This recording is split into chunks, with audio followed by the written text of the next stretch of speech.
त्रिपाठी और आप देख रहे हैं एशिया नेट न्यूज हिंदी। पश्चिमी यूपी के इलाके पर किसान आंदोलन का बड़ा प्रभाव रहा है। इस इलाके में बीती विधानसभा चुनाव में बीजेपी सबसे आगे थी, लेकिन इस बार क्या हालात रहने वाले हैं, इसे लेकर आज हमारे साथ बातचीत के लिए मौजूद हैं राजनीतिक विश्लेषक जयवीर सिंह जी। जयवीर जी, बहुत स्वागत है आपका एशिया नेट न्यूज हिंदी पर। Thank you madam.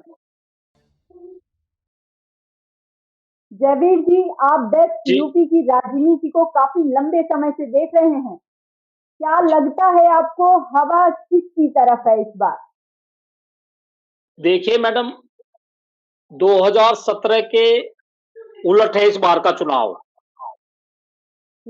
जो 2017 में रिलीजन बनाम दूसरे मुद्दे थे, इस बार चुनाव कास्टिज्म की तरफ बढ़ता जा रहा है। सरकार के एंटी इनकम्बेंसी फैक्टर है। दूसरा, जो अगड़ा बनाम पिछड़ा जो एक नया मुद्दा एकदम बना है, उससे बहुत चुनाव जो है बहुत कांटे की टक्कर है पश्चिमी उत्तर प्रदेश में। किसान मूवमेंट से लेकर बेरोजगार, सरकार के जो मैनिफेस्टो में जो किसान का पेमेंट, गन्ना पेमेंट 14 दिन में होना, और छात्रों को, यूथ के लिए बेरोजगार, एजुकेशन, बहुत सारी चीजें, बहुत सारे मुद्दे हमारे उसमें आए हुए हैं। जी, यूपी किसान आंदोलन का केंद्र रहा। क्या तीनों कृषि कानून वापस लिए जाने के बाद भी बीजेपी को इसका नुकसान हो सकता है? क्या लगता है आपको? मैडम, जो हम लोग बहुत करीबी से देखते हैं, जो हम बात करते हैं हर वर्ग से, हम लोग यूनिवर्सिटी में पढ़ाते हैं, टीचर हैं सीसीएस यूनिवर्सिटी में पॉलिटिकल साइंस में, तो हम लोग बहुत था लेने की कोशिश करते हैं यूथ से भी, फार्मर से भी, कि चुनाव में आप लोगों का क्या रुख है। तो उससे लगता है कि बीजेपी को बहुत बड़ा नुकसान होने जा रहा है। इस बार हवा बीजेपी की तरफ नहीं दिख रही है। मैडम, हम लोग जो टीवी में देखते हैं, जो चैनलों पे खबर चलती हैं, अखबारों में चलती हैं, उसके उलट चीजें हैं। ग्राउंड लेवल पे, जो धरातल लेवल पे है, वो उलट है। उसके मतदाता बहुत सचेत है। जी जी जयवीर जी, जाट मुस्लिम वोटों का कितना प्रभाव रहता है बेस्ट यूपी की राजनीति पर? मैडम, पश्चिमी उत्तर प्रदेश में जाटों से अलग भी बहुत बड़ा वोट बैंक है। जाटों से अलग भी बहुत बड़ा वोट बैंक है, मुस्लिम बड़ा वोट बैंक है, और भी कम्युनिटी बहुत बड़ा वोट बैंक है। लेकिन जिस तरीके से भारतीय जनता पार्टी के साथ और कम्युनिटी जुड़ी थी, उस तरीके से उनका भी बिखराव हो रहा है। जाट के साथ साथ और भी बहुत सारी कम्युनिटी है। जो अगर हम बसपा की बात करें, तो बसपा का 2017 में जो कैडर वोट था, उसने भी भारतीय जनता पार्टी को वोट किया। हर राजनीतिक दल के कैडर वोट ने बीजेपी को वोट किया। लेकिन इस बार वो अपनी, जहां से जो उसका कैडर वोट है, वो वापसी करता हुआ नजर आ रहा। रालोद का जिनके साथ थे, आज वो उन्हीं के साथ होने जा रहे हैं। जी जी जी जी, अब तक जो देखने में आ रहा है। जयवीर जी, बेस्ट यूपी में 136 सीटें हैं। इनमें से 2017 में बीजेपी ने 109 सीटें जीती थी। इस बार जयंत और अखिलेश एक साथ हैं। जयवीर जी, इसका बीजेपी को कितना नुकसान हो सकता है, क्या लगता है आपको? देखिए मैडम, कि जो भारतीय जनता पार्टी की जो आइडियोलॉजिकल चुनाव है, हिंदुत्व को अगर आप लेके देखो, इस बार चुनाव किसान और मजदूर वो बहुत अवेयर हुए हैं इस चुनाव में।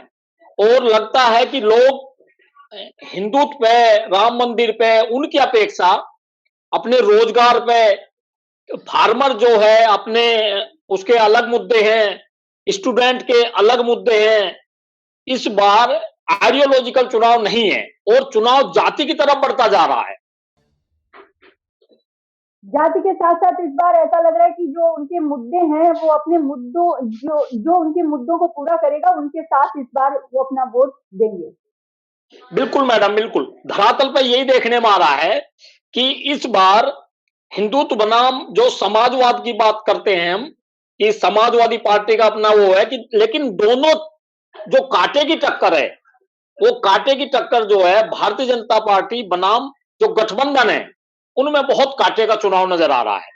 और बहुत सारी सीटों पे तो हम जब देखते हैं, तो बीजेपी वहां फाइट में भी नहीं नजर आ रही है। पश्चिमी उत्तर प्रदेश में कई सीटों का आप विश्लेषण करेंगे, तो आपको लगेगा कि भारतीय जनता पार्टी का उम्मीदवार वहां कांटे की टक्कर में भी नजर नहीं आ रहा है।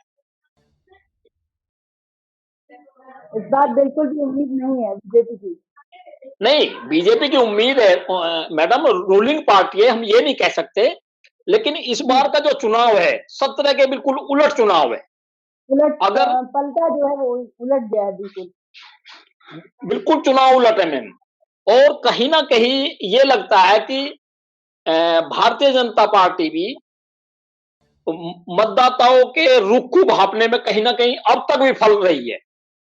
वो ग्राउंड पे, धरातल पे। और सबसे बड़ी दिक्कत क्या है कि जो 2017 की जो विधानसभा है, कहीं ना कहीं विधायिका जो है, विधायिका जो प्रोटोकॉल होता है विधायिका का, उसमें जी, भी कहीं ना कहीं हमारे जो जनप्रतिनिधि थे, चाहे वो कोरोना का पीरियड रहा हो, चाहे दूसरे पीरियड रहा हो, और कहीं ना कहीं मतलब इस पीरियड में ब्यूरोक्रेसी की ज्यादा चली है। हम उन्हें भी दोष नहीं दे सकते, क्योंकि ब्यूरोक्रेसी ने हैंड ओवर किया है सिस्टम को।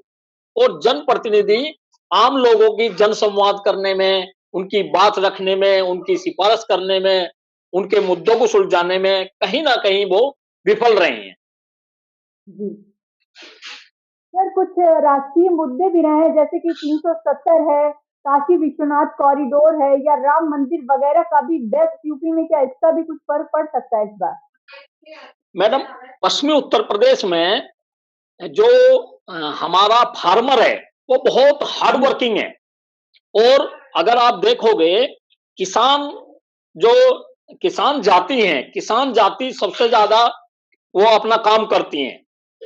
वो जी बिल्कुल। मतलब 17 के चुनाव को आप छोड़ दो, वे लोग अपना काम करते हैं, मेहनत करते हैं, और उन्हें काम के बदले मजदूरी चाहिए।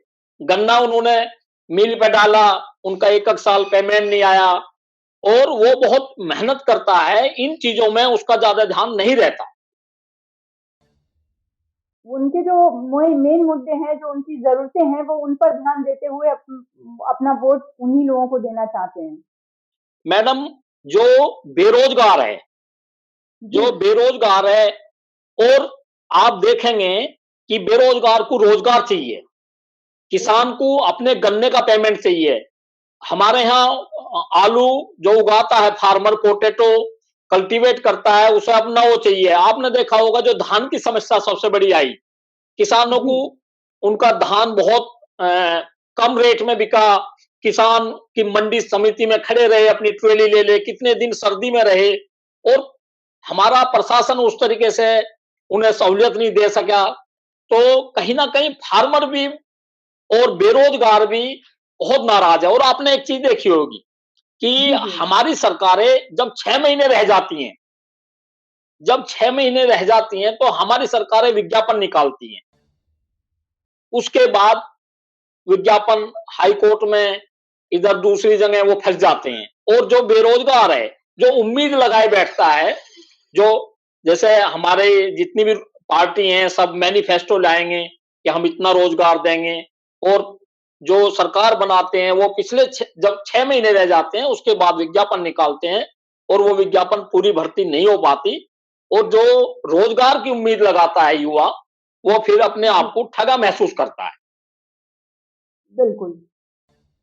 बहुत-बहुत शुक्रिया जयवीर जी, हमें अपना कीमती वक़्त देने के लिए। नमस्कार। Thank you madam. तो आज हमने अपने कार्यक्रम यूपी की उम्मीद में वेस्ट यूपी के राजनीति समीकरणों को समझने की कोशिश की। कल फिर होगी आपसे मुलाकात और किसी और मुद्दे पर काम की बात। फिलहाल मुझे दीजिए इजाजत। नमस्कार।